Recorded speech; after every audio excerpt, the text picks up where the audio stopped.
Bonjour, je suis ravie de vous retrouver pour cette première vidéo dont le sujet est les passeurs d'âme. Déjà, qu'est-ce qu'un passeur d'âme? Un passeur d'âme est une personne qui a la capacité de pouvoir aider les âmes à monter, à s'élever dans des sas, des taux vibratoires selon ce qu'elles ont à vivre de l'autre côté.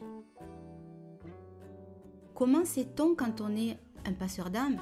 Eh bien, il y a plusieurs manières.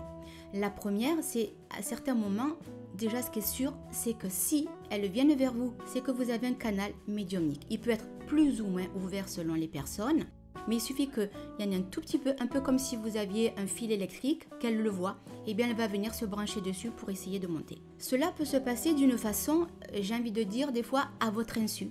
Vous ne savez pas que vous êtes médium, peut-être que dans votre famille, personne n'en a parlé, ou peut-être que vous récupérez ça de l'arrière-grand-père ou arrière-arrière-grand-père, et vous avez ça qui coule en vous, et en tout cas, l'âme l'a senti, et elle vient se connecter pour être montée. Vous risquez d'arriver, un exemple, chez des amis, et là, c'est une maison peut-être où il y a des âmes qui errent, parce que c'est une maison familiale, où il s'est passé quelque chose dedans. Elles vont sentir, vous savez, un petit peu comme le moustique qui voit le miir, qui va venir se coller.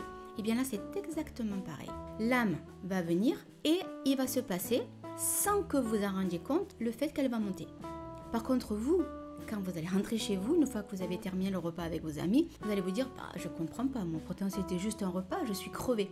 Et bien parce que l'âme s'est servie de votre énergie pour monter. Rien de grave, le lendemain, vous prenez votre vie normalement et puis votre énergie va revenir. Après, la deuxième façon, c'est vraiment ceux qui ont vraiment un canal médiumnique très ouvert. Et là, elles peuvent se manifester à vous cette fois-ci. Soit vous risquez de voir comme des ombres qui passeront devant vous. Elles peuvent aussi faire du bruit. Peut-être vous avez entendu des fois à certains moments que l'enfant dit à sa maman « Tiens, il y avait quelqu'un dans ma chambre, j'ai discuté avec, c'est un ami. » Et puis on croit que c'est un ami imaginaire. Non, c'est une âme qui est là. Elles aiment aussi se servir des réseaux électriques, la télévision, la radio, ça s'allume, ça s'éteint. Les lumières aussi, souvent qui s'allument, qui s'éteignent. Vous risquez de le sentir aussi, elles peuvent se manifester par des courants d'air. Vous avez l'impression que il y a un truc qui est passé, vous retournez, il n'y a personne. Tiens, c'est bizarre. Mais après, bon, comme vous y faites pas attention, c'est pas grave.